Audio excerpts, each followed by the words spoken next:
What is up, everybody? Welcome back to the Old Style Angling Podcast. Thanks for tuning in this week. I hope everybody had a great last week on the water. I know personally I was able to get out some, had some struggles. A couple days last weekend was me and Brandon went out over on the Wisconsin River musky fishing, and it was a tough bite to say the least. We didn't see anyone else catch any muskies, and we were in a pretty popular spot, so we were able to kind of, keep track of what other people were doing. Didn't see anybody catching anything, and we had no luck whatsoever. Didn't even move a fish, and didn't see any fish activity anywhere along the river. The morning was kind of an interesting day. As most of you know, we had a decent amount of rain last week, so that kind of bumped up a lot of the rivers in southern Wisconsin, at least. And while we were there, as many of you know who fish rivers, when the dam is about to open, about 5 minutes before the gates open up, they'll fire a siren off to move all the boats out of the way. And like I was saying, when we got there in the morning, no gates were open. There's a little bit of water coming through the hydro part of the dam, but no gates open. And about 2 hours later, here the sirens start going off, and they opened up every single gate. And that is something that we've never encountered fishing on the Wisconsin. Occasionally they'll open up a gate or two, but never every single one of the gates. And so we were at the time just sitting and had a bait dangling over above the water off the shore, and it was probably 3 inches out of the water, and in about 5 minutes that bait was submerged. So the water just shot up in about 15 minutes, and that pretty much got rid of any of the hope of catching a muskie that day. So kind of a interesting day. No muskies, but otherwise last week I got a couple muskies around home. Nothing too big, but still fun to catch a muskie no matter how big they are. Elsewhere in Wisconsin, I'm seeing tons of pictures of people catching salmon over on Lake Michigan, and I gotta say I'm a little jealous. I haven't made it over there to fish yet. Probably won't for a couple more weeks, but I'll definitely be getting over there in the next month or so, and looking forward to that. Like I said in the previous episodes, one of my favorite times of the year. And one of my favorite bites to get on is that fall salmon run. So I'm looking forward to that, and looks like people are getting them over on Lake Michigan. It should start heating up here pretty soon with the weather cooling off and rain pushing the fish in. I know rain is just about the biggest factor in moving those fish into shore, and we've gotten some good rains in the last couple days, so that'll help big time. And should start seeing that run heat up big time real soon. So today I wanted to talk some more about muskie fishing. I know we talked muskies last week. I want to continue the discussion this week. Later this week I'm going to be up in the Hayward Lakes area for several days doing some muskie fishing up in that area. And so I thought it would be kind of interesting to talk about the differences between muskie fishing lakes and muskie fishing rivers, which, me and Brandon both spend a lot of our muskie time fishing on rivers, but we both fish lakes as well when we go up, in the Hayward area or on the other side of the state, the Boulder Junction, Minocqua area, fish some lakes around there as well. So I know in Wisconsin, a lot of the guys up north focus a lot on lakes, and in the south, we focus a lot on rivers. And so I think it's important to be able to fish both of those two environments effectively. And although some of the tactics I use are pretty similar between the two, there's a lot of things I do differently as well. So I just wanted to discuss some of those differences and hopefully help you if you are mainly a lake fisherman to target fish in rivers, or if you're mainly a river fisherman, help you target those fish in the lakes. So to get started, I want to start with a concept that's probably pretty obvious, but that would be lure choice. And to start, I would say, you know, the type of lure I would use is obviously dependent on the spot, but there's some factors in the baits that I use on lakes that are very different from the baits that I use in rivers. For example, the baits that I use in lakes tend to be larger than the baits that I use on rivers, and that's mainly just because of the forage. Forages on lakes, a lot of the lakes in Wisconsin may contain baits or fish such as whitefish or ciscos. So obviously those are much larger baits than, you know, gizzard shad that they might be feeding on in rivers. So to match the hatch in a lake effectively, you might want to use larger baits, such as, you know, a bait that might resemble a smallmouth or a largemouth, depending on the lake. And so obviously muskies will feed on those species, and if you want to match the hatch effectively, you're going to want to use a larger bait.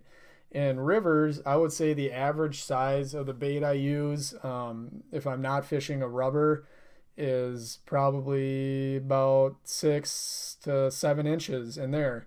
I'll even go smaller than that occasionally, which is definitely not what I use on lakes. On lakes, I'm using those, you know, bigger 8-inch lures, especially in the summer. You know, those 8 to 9 inch glide baits.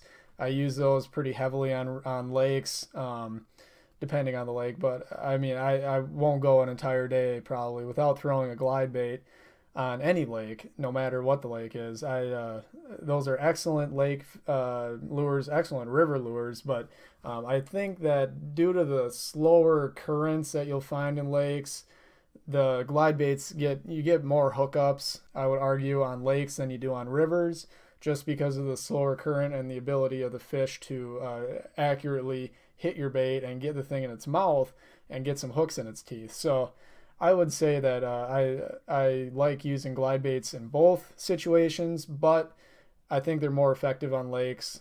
Just, I would say you get the same hookups or the same hits, you get better hookups on lakes just due to that slower current. And obviously I still use them a lot on rivers, still great baits, but great baits on lakes, and I tend to use bigger ones on the lakes. And on rivers, I'll use, you know, more of the 6-inch size glide baits. And when I'm saying glide baits, I'm talking about like the Hellhound or the Phantom Softail. Those are two that I use all the time. And Phantom Softail especially, not, you know, trying to push a certain bait on you or anything. That's just a bait that I've had a lot of good luck on, and both in rivers and lakes. So great bait to use, and check it out if you haven't. So the next thing I want to talk about is location and where I'm targeting muskies. So on rivers, a lot of what I'm doing is visual, if that makes sense. A lot of the structure that I'm targeting is structure that I can see with my eyes, or water breaks that I can see with my eyes, or, you know, rocks that I can see, or down trees that I can see, not things that I'm using electronics to find, like you know, certain rock piles, submerged rock piles or submerged reefs. That's not something that I will hardly ever fish in a river that I'm musky fishing. And so obviously a lot of the times, a lot of the rivers that we fish for muskies are smaller rivers, like the Wisconsin River, or the even the Fox River is not a huge river. It's probably the biggest river that you'll find muskies. St. Louis River is pretty large, but even then it's not anything compared to, say, like the Mississippi River, where you do have a lot of submerged structure to fish. A lot of the times you're fishing areas where you can see current breaks, and you're not really going to be using electronics as heavily as you would on a lake. On a lake, I'm fishing, you know, maybe old riverbeds or, you know, submerged rock piles, stuff that is not visible to the naked eye or your eyes at all, and you have to use electronics. So that's what I would say is the biggest difference on location. Depending on the time of the year, like getting into fall now, I'm going to start fishing a lot of weed lines for muskies on the lakes, whereas on rivers I'll be fishing areas where I can find gizzard shad starting to school up in the fall. They in late summer especially, they really start to school up, and those muskies will feed on them super heavily in rivers, and that's what I look for in rivers. So obviously there's a difference there, and you never know depending on the time of day or the type of lake you're fishing, whether you're fishing a oligotrophic lake or a eutrophic lake. What I mean by that is an oligotrophic lake is your super clear, low productivity lake, whereas a eutrophic lake is high productivity. So you tend to have more stained water and more vegetation, and so you'll be fishing a lot more of the weed lines, whereas in a oligotrophic lake you'll be fishing more of the rock piles, that kind of structure. But either way, depending on the lake, I'll fish different structures. But in rivers, they're pretty much fairly uniform. You fish a lot of, break lines off of islands or shorelines, stuff like that. Pretty uniform across the board with rivers. Another thing I want to talk about, another big difference between fishing lakes and rivers that I've found is the means of catching fish. So the ways that I'm targeting fish are, I would say, a lot different when I'm fishing on a lake or from a river. And when I'm fishing rivers, a lot of the times I'm fishing from shore, and I'm wading up the river and using my waders, and I'm in contact with the water. And it's a lot more, I like to call it guerrilla fishing, because you're right in there with the fish, real close quarters with the fish, I guess. So I'm fishing from shore or maybe from a small boat, whereas on a lake, I am really never fishing from shore. And a lot of that has to do with access. A lot of the lakes, there just purely isn't a way to access the lake from shore, other than a boat landing. So you might only have the opportunity to fish from a boat. And so that changes things a lot. It gives you the opportunity to, fish basins and areas that you couldn't reach from shore.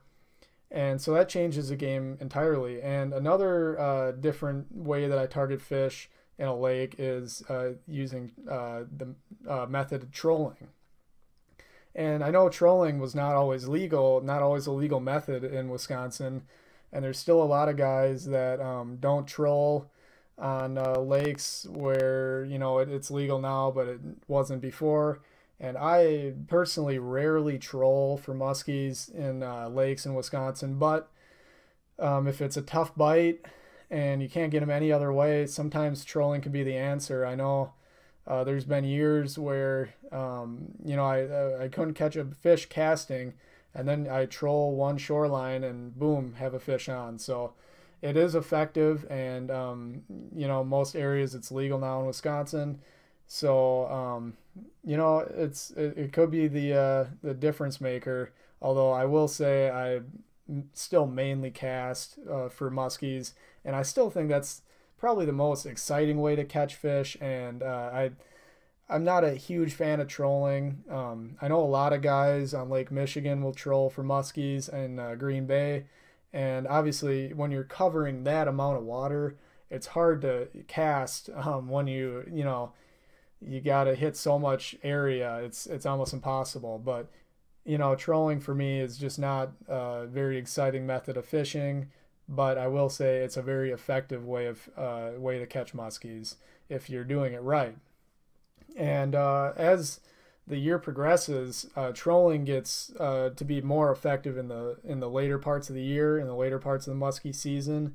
So as we get into September and October, you'll see more guys trolling on lakes, and that's something that you really don't see much at all on rivers. It's possible in some areas to troll on a river, but it's something you rarely see on rivers for muskies. But like I said, that's something I do differently on lakes. I do utilize that method occasionally to put some fish on the board for me. So that's going to wrap up our episode for the week. I just wanted to briefly cover some of the biggest differences that I find from fishing muskies in lakes and in rivers.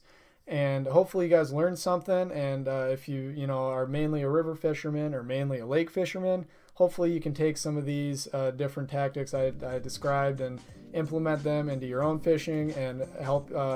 And hopefully it'll help you put some more fish in your boat or in your net. So tight lines out there, everybody. Have a great week, and thank you for tuning in, and we hope to see you back here next Tuesday on the Old Style Angling Podcast.